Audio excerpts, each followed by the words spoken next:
5 August দুপুর, স্থান যাত্রাবাড়ি মোড়। নিজের মোবাইলে এই ভিডিও ধারণ করছিলেন জিহাদ হোসেন। পরে একই স্থান থেকে জিহাদের লাশ উদ্ধার হলে তার মোবাইলে মেলে এই বর্বরতার চিত্র।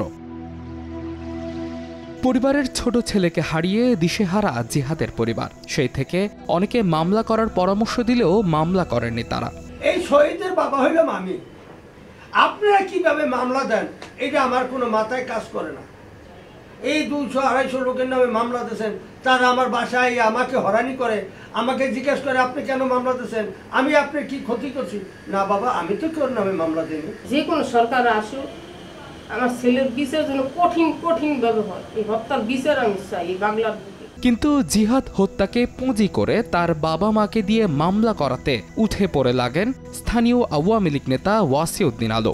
মামলা করাতে রাজি করতে না পেরে এক পর্যায়ে গেল ডিসেম্বরে নিজেই বাদী হয়ে আদালতে মামলা করেন ওয়াসিউদ্দিন। মামলার নথিতে দেখা যায় 217 জন সহ অজ্ঞাত আরও 100 থেকে 150 জনের নামে মামলা করেন ওয়াসিউদ্দিন। 5-6 জন লোক হয়েছিল, আমাকে টাকার বান্ডিল দিয়েছে, 50,000 টাকার নোটের বান্ডিল আপনি আনতে দিয়েছে যে আপনি মামলা করেন, সাবিত তো যে খরচা লাগে আমি দিব। মামলা দিয়েছে কার নামে? নির্দোষী মানুষের নামে। একটা মামলা কাটতে বলে 4 লাখ 5 লাখ টাকা। বাড়িঘর দখল করার জন্য আমাকে মিথ্যাভাবে ফাঁসানো, আমাদের পরিবারের সবাইকে মিথ্যা মামলা করার। তো জিহাদের মামলায় আমারে ভাসাইছে, আরেকজনের বাদী বানায় আমাদেরকে আসামি করছে। 5 অগস্টের আগে ওয়াসিউদ্দিন আলো ছিলেন রাজধানীর 48 নম্বর ওয়ার্ডের আওয়ামী লীগের নেতা। বৈষম্য বিরোধী ছাত্র আন্দোলন দমাতে সক্রিয়ভাবে মাঠে ছিলেন তিনি। তবে এসব অভিযোগ অস্বীকার করেন ওয়াসিউদ্দিন।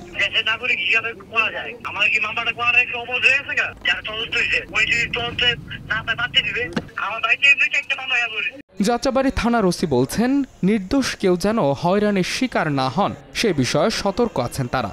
অন্যদিকে ভিকটিমের পরিবারকে না জানিয়ে ফৌজদারি মামলা দায়েরের অভিযোগে উল্টো ওয়াসিউদ্দিনের বিরুদ্ধে মামলা হওয়া উচিত বলে মনে করেন এই জ্যেষ্ঠ আইনজীবী। নিরীহ কোনো লোক এখানে যাবে না, যদি কোনো নিরীহ লোক থাকে অবশ্যই আমরা যাচাই করবো। এটা আমাদেরকে ইনস্ট্রাকশন দিয়েছেন কোনো একটি নিরীহ লোকও যাতে যে কোনো হয়রানির শিকার না হয়। ফৌজদারি মামলায় একটা জিনিস মাথায় রাখতে হবে যে ভুক্তভোগী কিংবা ভুক্তভোগী পরিবারের কেউ আসলে ঘটনার সাথে সরাসরি রিলেটেড ছাড়া অন্যরা ফৌজদারি মামলা করতে পারে না।